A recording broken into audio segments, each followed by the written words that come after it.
This channel does not promote any violent, harmful, or illegal activities. All content provided by this channel is meant for an educational purpose only. আজকে পাঁচ কথার প্রধান দুটো issue. প্রথম issue, পাঁচ কথার প্রথম ইস্যু বিবর্ণ নববর্ষ মুর্শিদাবাদের বেহাল খাতা দেখাবো আপনাদের। আর ইস্যু দুই, জঙ্গিপুরের পর ভাঙড়েও আক্রান্ত পুলিশ দেখাবো আপনাদের পাঁচ কথায়।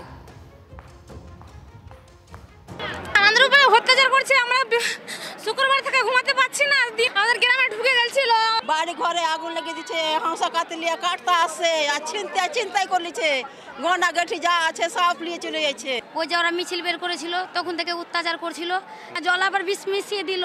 উলিয়ান থেকে না হলো 2-1000 এসছে মহিলা চলে এসছে, যার 3 দিনের সিজার হয়েছে সেই বাচ্চা নিয়ে চোর পালিয়ে এসছে।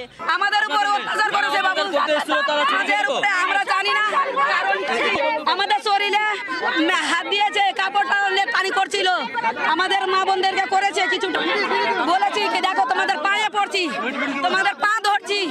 বাংলাদেশের ঘটনা আমরা আগে শুনেছি কিন্তু দেখিনি, কিন্তু একদম নিজের চোখে দেখা, মানে দেখতে পাচ্ছি যে এই দ্বিতীয় বাংলাদেশ হয়ে গেছে এখানে। শুনলেন একবার, কাল বাংলা নববর্ষ, তার ঠিক আগের দিনও কয়েক হাজার মানুষ ঘর ছাড়া। দ্বিতীয় বাংলাদেশের কথা বলছেন তারা। বাড়ি মুর্শিদাবাদের ধুলিয়ানের আশ্রয়ে জুটেছে মালদার স্কুলে। কবে বাড়ি ফিরবেন তারা জানা নেই। ধুলিয়ানেও শুধুমাত্র আতঙ্কের পরিবেশ, রাস্তাঘাট একেবারে শুনশান, দোকানপাট বন্ধ।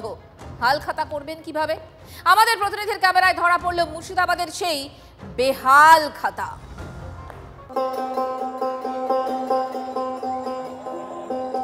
চোরছে ছোরদের এই দৌরাত্ম্য,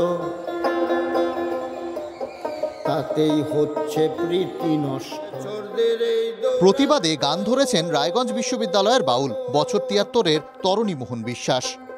তাতেই হচ্ছে প্রীতি নষ্ট। আমরা হিন্দু, মুসলিম, খ্রিস্টান, বৌদ্ধ মিলেমিশে থাকতে চাই, এমন আজব কাণ্ড লন্ড ভণ্ড আগে দেখি। ঠিকই, এমন লন্ডভণ্ড দশা আগে দেখেনি শামশেরগঞ্জ ধুলিয়ান। মঙ্গলবার পয়লা বৈশাখ, ব্যবসায়ীরা হালখাতা করবেন কি? আগের দিনও দোকানপাট বন্ধ, ব্যবসায় তালা।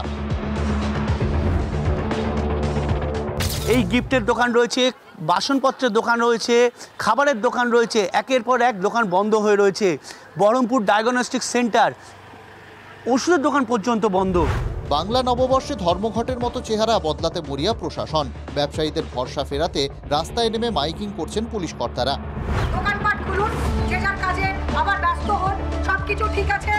পুলিশ বলছে বটে, কিন্তু স্থানীয় মানুষ নিশ্চিন্ত হতে পারছে না। সবার চোখে মুখে আতঙ্ক। আগামীকাল নববর্ষ, বাংলার নববর্ষ। নববর্ষের দিন দেখা যাচ্ছে দোকান, এই দোকান খালি হয়ে পড়ে রয়েছে। এই দোকানে বিভিন্ন বেচা কেনা হয়, কিন্তু গত 4 দিন ধরে দোকান বন্ধ, বেচা কেনা নেই, মানুষজন বাড়ি থেকে বেরোতে পারছেন না। এ সময় আমাদের রমরমা বাজার থাকে এবং বেচা কেনা করি, প্রচুর লোকজনের সমাগম হয়। আমার ফার্নিচারের দোকান, অনেক ছোট ছোট আইটেমের। না আমাদের মনে আর আনন্দ বলে কিছু নেই। আমরা 4 দিন ধরে দোকানপত্র সব বন্ধ নববর্ষের এই প্রাককালে। দোকানপাট তো দূরের কথা, আমরা এমন হচ্ছে খাবার কিনে পাই না, পয়সা থেকে আমরা খাবার কিনে পাই না। পুলিশ ও কেন্দ্রীয় বাহিনীকে রাস্তায় দেখে কেউ কেউ দোকান খুলতে বেরিয়েছিলেন, কিন্তু শাটার তোলার সাহস পাননি। আমি একটা বিড়ি পাতা ব্যবসায়ী, গিয়েছিলাম দোকানে, দেখছি বাজার পাট বন্ধ, ওই জন্য আমরা রিটার্ন আবার বাড়ি চলে আসছি। সেদিনের কথা, আক্রমণের ঘটনার কথা বলতে গেলেই কেঁপে উঠছেন স্থানীয়রা। আমাদের স্কুল তাড়াতাড়ি ছুটি হয়ে গেছিল, আমরা নর্মালি ছাদে দাঁড়িয়েছিলাম শুধুমাত্র। এখানে এভাবে চুটকি বাজাচ্ছে, বলছে তোদের একটা কেউ বাঁচতে দেবো না, তোদের লাশ পড়ে থাকবে, লাশ তোদেরকে কেটে ফেলে দেবো। যা ঘটনা ঘটছে তাতে আমরা খুব আতঙ্কের মধ্যে আছি এখানে। আমি হচ্ছে একমাত্র পুলিশ, আর এই বাকি বাড়ির সব মেয়েরা রাত্রে আমরা 2:30টা পর্যন্ত ছাদের উপর থেকে লাঠি লাড্ডা নিয়ে বসে থাকি। পুলিশ টহল দিচ্ছে, মাইকিং করছে, রাস্তায় ঘুরছে কেন্দ্রীয় বাহিনীও, তবুও এই ভয়টা কাটছে না। নববর্ষের পরপরই আধা সেনা ফিরে যাবে না তো? এটাই সবচেয়ে বড় প্রশ্ন। এখন তো 17 তারিখ পর্যন্ত তো আমাদের এখানে আপনার কেন্দ্রীয় বাহিনীকে দেয়া হয়েছে, এরপর কি হবে? পার্মানেন্ট এখানে বিএসএফ ক্যাম্প চাই, বিএসএফ ক্যাম্প চাই আমরা। যে জওয়ানরা সীমান্ত পাহারা দেন তাদেরই পাড়ার নিরাপত্তায় চাইছেন স্থানীয়রা। রায়গঞ্জের বাউল কি সাধে গাইছেন? শান্ত ভট্টাচার্য, রূপক ঘোষের রিপোর্ট, TV9 বাংলা।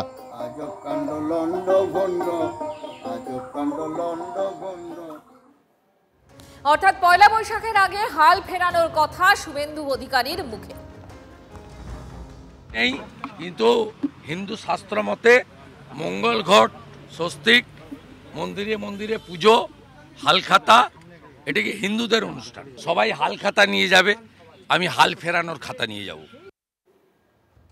একটু আগে বাউল শিল্পীর গানটা শোনাচ্ছিলাম না আপনাদের, তিনি কি বলছিলেন শুনছিলেন গানটা? আজব কাণ্ড লন্ড ভণ্ড। মুর্শিদাবাদ দেখলেন, এবার ভাঙরের ছবি দেখাবো। এই মুহূর্তে সত্যি লন্ড ভণ্ড ভাঙর। ভাঙরের সোনপুরে পুলিশের ওপর হামলা, জঙ্গিপুরের পর ভাঙরেও আক্রান্ত পুলিশ। পুলিশের একাধিক গাড়ি ভাঙচুর, পরপর বাইকে আগুন।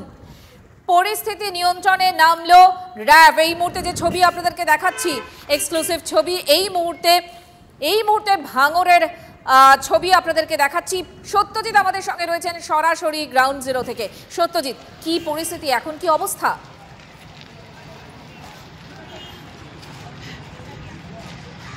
দেখো, আমি এই মুহূর্তে যে ছবিটা দেখাচ্ছি, যে কলকাতা পুলিশের যে গাড়ি, সেই গাড়ি কিন্তু ভাঙচুর করা হয়েছে এবং গাড়িটি ফেলে দেওয়া হয়েছে, কার্যত এখানে ইট বৃষ্টি করা হয়েছে, সেই ছবি দেখাচ্ছি। এবং কার্যত এই ছবির মাধ্যমে স্পষ্ট যে কতটা ভয়াবহ পরিস্থিতি তৈরি হয়েছিল।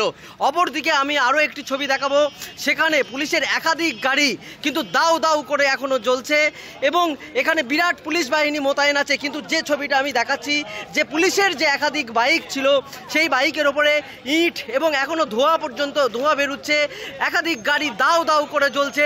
বিরাট পুলিশ এখানে উপস্থিত হয়েছেন এবং পরিস্থিতি নিয়ন্ত্রণ করার চেষ্টা করছেন। র্যাব নেমেছিল একটু আগে। এবং এখানে যারা এই যে দফায় দফায় উত্তেজনা, দফায় দফায় গন্ডগোল, এর কারণটা কি?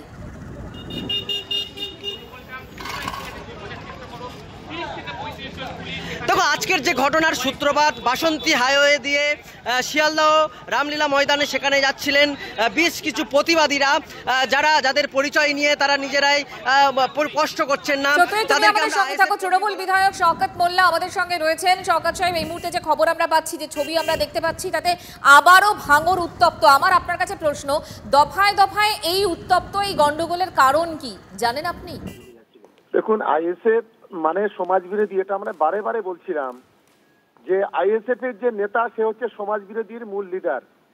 সম্পূর্ণ আইএসএফ এর এই নেতার বিধায়কের মদতে আজকে সোনপুরে যে তাণ্ডবলীলা সারা বাংলার মানুষ দেখলো, এটা আমাদের সংখ্যালঘু হিসেবে আমার মাথা হ্যাট হয়ে যাচ্ছে। আসলে এদের কাজ হলো পুলিশের গাড়ি জ্বালিয়ে দাও, পুলিশের আক্রমণ করো, মানুষকে খুন করো, এটাই হচ্ছে মূলত এদের কাজ। তার মানে আপনি বলছেন আইএসএফ এর মদতে এই গন্ডগোল? একেবারে ওখানে আইএসএফ এর জমায়েত হচ্ছিল, ওখানে আইএসএফ একটা সভা করার জন্য জমায়েত হচ্ছিল। ইতিমধ্যে পুলিশ আছে, পুলিশের গাড়ি, সেই পুলিশের গাড়িতে অগ্নিসংযোগ, পুলিশের মোটরসাইকেল অগ্নিসংযোগ, 2-3খানা গাড়ি ফেলে দেওয়া হয়েছে। এই ধরনের নোংরামি তাণ্ডব করছে। আমি আইএসএফ এর নেতা নওশাদ সিদ্দিকীকে আমি খুব পরিষ্কারভাবে হুঁশিয়ারি দিয়ে বলতে চাই, কিন্তু পুলিশের কি কন্ট্রোল করতে সমস্যা হচ্ছে কোথাও? এতটা সময় লাগছে কেন? আমি নওশাদ সিদ্দিকী এইটুকু বলতে চাই, হয় আন্দোলনের নামে অগণতান্ত্রিক ভাবে এইভাবে পুলিশের গাড়ি জ্বালানো, এগুলো অবিলম্বে নোংরামিগুলো বন্ধ করুন। এটা আন্দোলন নয়, আন্দোলন নামে প্রহসন বলে আমরা মনে করি। আমরা তীব্র নিন্দা করছি। আমরা ভাঙর শান্তিপূর্ণ ভাঙর আবার অশান্তি করার চেষ্টা হচ্ছে। না শওকত সাহেব, আমি বুঝলাম আপনারা তীব্র নিন্দা করছেন, কিন্তু পুলিশের ভূমিকায় আপনি সন্তুষ্ট? নিশ্চিতভাবে পুলিশ যথাযথভাবে আইন প্রশাসন যথেষ্টভাবে সামলানোর চেষ্টা করছেন। কারণ আমি ওদেরকে বলি, আন্দোলন যদি করতে হয় দিল্লিতে যাক না, এই আইনটা তো দিল্লির সরকার পাস করেছে। তাহলে নওশাদ সিদ্দিকীদের কত বড় ক্ষমতা আছে, বিজেপির কত বড় ক্ষমতা আছে, অন্য কারো যারা আন্দোলন করছেন তারা দিল্লিতে চলে যাক। শওকত সাহেব, বুঝতে পারছি, অনেক ধন্যবাদ আপনাকে। এই মুহূর্তে দাঁড়িয়ে ক্যানিং পূর্বে তৃণমূল বিধায়ক শওকত মোল্লার সঙ্গে আমরা কথা বলছিলাম এবং তিনি বললেন যে আইএসএফ এর বিধায়ক অর্থাৎ নওশাদ সিদ্দিকীর প্ররোচনাতেই এই ধরনের ঘটনা ঘটেছে। নওশাদ সিদ্দিকীর বক্তব্য শোনাবো আপনাদের। পুলিশ যদি এক্ষুনি বলে দেয় কেউ আইএসএফ এর এরা লোক, তাহলে কতটা নিরপেক্ষতা নিয়ে প্রশ্ন থেকে যাবে। ওখানে তৃণমূলের লোকজন ঢুকে যখন পুলিশ লাঠিফাটি চার্জ করেছে, কাঁদুনে গ্যাস যখন চেয়েছে, সেই সুযোগে পুলিশের গাড়িতেও আগুন লাগিয়ে দিয়েছে। এবার আমি একটা কথা সাফ বলবো, একদম অন ক্যামেরা বলছি, ভিডিও ফুটেজ চেক নিশ্চিতভাবে আছে, কোনো ভিডিও ক্যামেরা আছে, মার্কেটে লাগানো আছে, দেখুক কারা কারা হিংসার সাথে যুক্ত। আমি আইএসএফ, তৃণমূল, বিজেপি, কংগ্রেস বুঝি না। কেউ আইন হাতে তুলে নেবে তাকেই মাথায় লিয়ে ঘোরাতে নয়। ভিডিও ফুটেজ চেক করুক যে এই ছেলেগুলো যুক্ত আছে। পুলিশ যদি না ওদেরকে আইডেন্টিফাই করতে পারে, আমরা পুলিশকে সহযোগিতা করব। কলকাতাতে কি জামায়াত হয়েছে, একটা কোনো ধরনের অপ্রীতিকর ঘটনা ঘটেছে? আমরা ঘটতে দিই না, আমরা এই কাজ করি না। তাহলে আইএসএফের সেজে যদি কেউ করে তাকে তো প্রশাসনের হাতে তুলে দিতে হবে। তৃণমূল অভিযোগের আঙুল তুলছে আইএসএফ এর দিকে, আইএসএফ পাল্টা দায় চাপাচ্ছে তৃণমূলের উপরে। মাঝখান থেকে এই মুহূর্তে এলাকায় যথেষ্ট উত্তেজনা রয়েছে, উচ্চপদস্থ পুলিশের উচ্চপদস্থ আধিকারিকরা এলাকায় পৌঁছেছেন।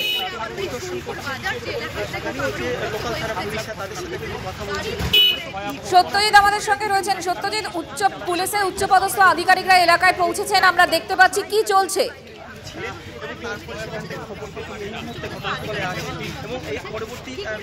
এই মুহূর্তে রূপেশ কুমার আইপিএস তিনি উপস্থিত হয়েছেন এবং তিনি কাশীপুর থানার আইসি তার সঙ্গে কথা বলছেন এবং ঘটনার বিবরণটা তিনি শুনছেন প্রাথমিক পর্যায়ে, সেইটুকুই আমরা জানতে পারছি। এবং যে পুলিশের গাড়ি ভাঙচুর এবং যে পুলিশের বাইকগুলিতে আগুন লাগিয়ে দেওয়া হয়েছিল সেগুলি সম্পর্কে জিজ্ঞাসা করছেন। এখানে কারা জমায়েত করেছিল, কটা নাগাদ ঘটনাটি ঘটেছিল, কত মানুষের জমায়েত হয়েছিল, সেই বিষয়গুলি কিন্তু জানবার চেষ্টা করছেন। এবং বিরাট পুলিশ বাহিনী তুমি দেখতে পাচ্ছ যে এই মুহূর্তে এখানে উপস্থিত হয়েছে এবং থমথমে একেবারে বলা যেতে পারে যে এই সোনপুরের এক এলাকা এবং পরিস্থিতি এতটাই নিয়ন্ত্রণের বাইরে চলে গেছিল যে বিরাট পুলিশ বাহিনী এসেই কিন্তু তারা এখানে লাঠিচার্জ করে কার্যত ছত্রভঙ্গ করার চেষ্টা করেছেন। তার মানে যে ছবি আমরা দেখতে পাচ্ছি Satyajit, joint CP crime Rupesh কুমারের নেতৃত্বে এই মুহূর্তে কলকাতা পুলিশের একটা বিশাল বাহিনী ভাঙড়ে গিয়ে পৌঁছেছে এবং এবং এবং এই মুহূর্তে গোটা এলাকা তারা ঘুরে দেখছে। সত্যজিৎ, কোনো পুলিশ কর্মী কি আহত হয়েছেন?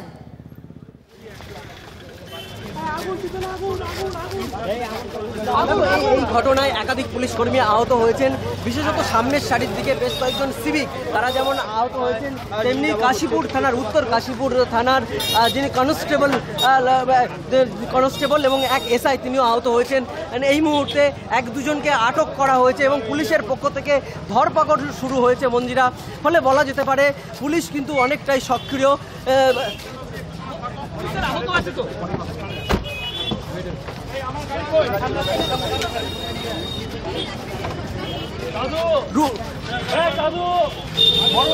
হ্যাঁ সত্যজিৎ, বলো।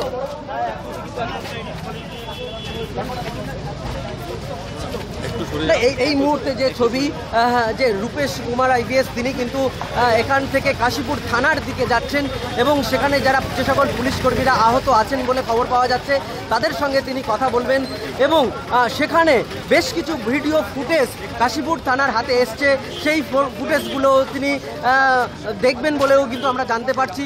অর্থাৎ বলা যেতে পারে যে এই ঘটনাকে কোনো রকমভাবে ছোট করে দেখা নয়, বরঞ্চ যে যারা এই ঘটনার সঙ্গে জড়িত আছে তাদেরকে উপযুক্ত শাস্তি দেওয়া হবে। তার জন্য যে সকল উপযুক্ত তথ্য প্রমাণ প্রয়োজন। প্রশ্ন যে পুলিশের গাড়িতে কারা আগুন ধরিয়ে দিল, এরা কারা, এদেরকে কি চিহ্নিত করা গেছে?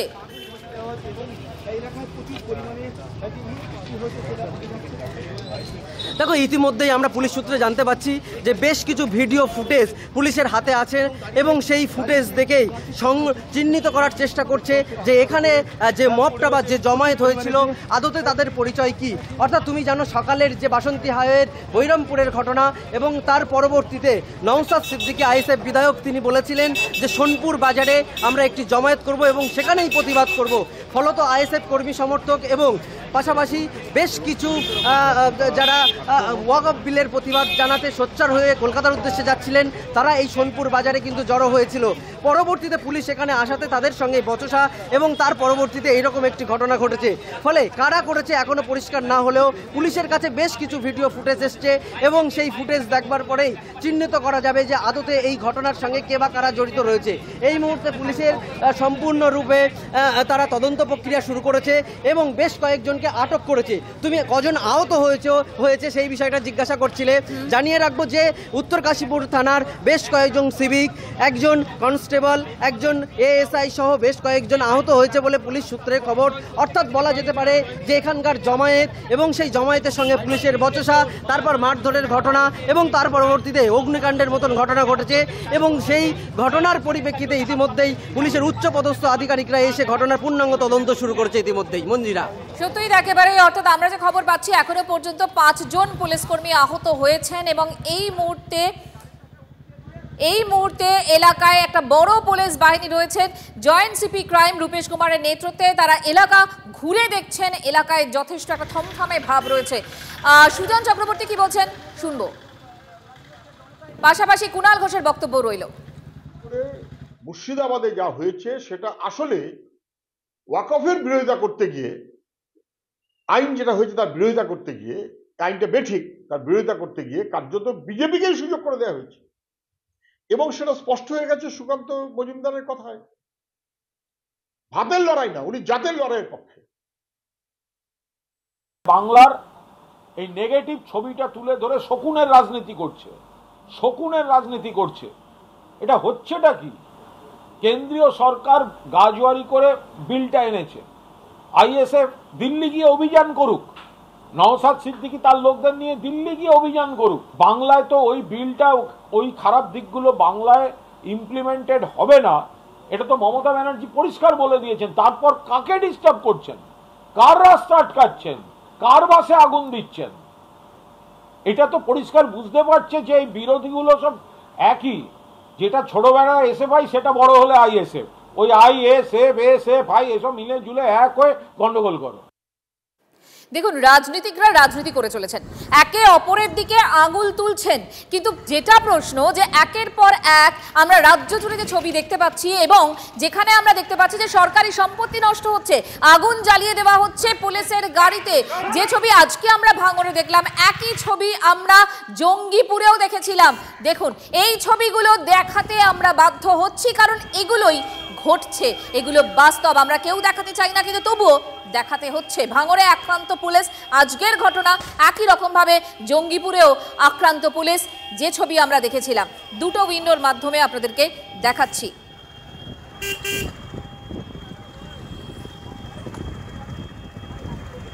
সত্যজিৎ এই মুহূর্তে আমাদের সঙ্গে রয়েছেন, আরো একবার কথা বলবো। সত্যজিৎ, কি পরিস্থিতি এখন? তুমি বলছিলে থমথমে এলাকা, এলাকার মানুষজন তারা কি বলছেন? কেন এই গন্ডগোল? আজ সারাদিন ধরে দফায় দফায় উত্তপ্ত হলো ভাঙড়, কারণটা কি বলছেন তারা?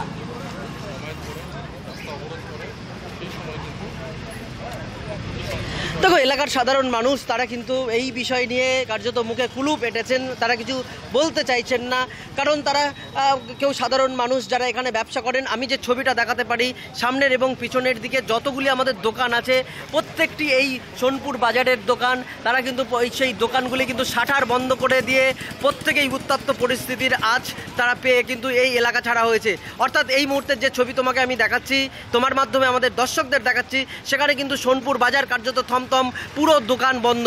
শুধুমাত্র কি পড়ে রয়েছে যে না, বেশ পুলিশের কয়েকটি ধ্বংসাবশেষ বাইক এবং অন্যদিকে পুলিশের গাড়ি যেটা ভাঙচুর করা হয়েছে, সেই গাড়ি কিন্তু একদিকে পড়ে রয়েছে। গোটা এলাকা থমথমে, এলাকার মানুষজন ভয়ে রয়েছেন, ভীত সন্ত্রস্ত হয়ে রয়েছেন, অর্থাৎ ভাঙড়ও বেহাল হয়ে রয়েছে। আগামীকাল নববর্ষ এবং বাংলার নববর্ষ মানে হালখাতার দিন, কিন্তু মুর্শিদাবাদের পাশাপাশি ভাঙড়ও বেহাল। এই মুহূর্তে ভাঙড়ের ছবি দেখাচ্ছি আপনাদের।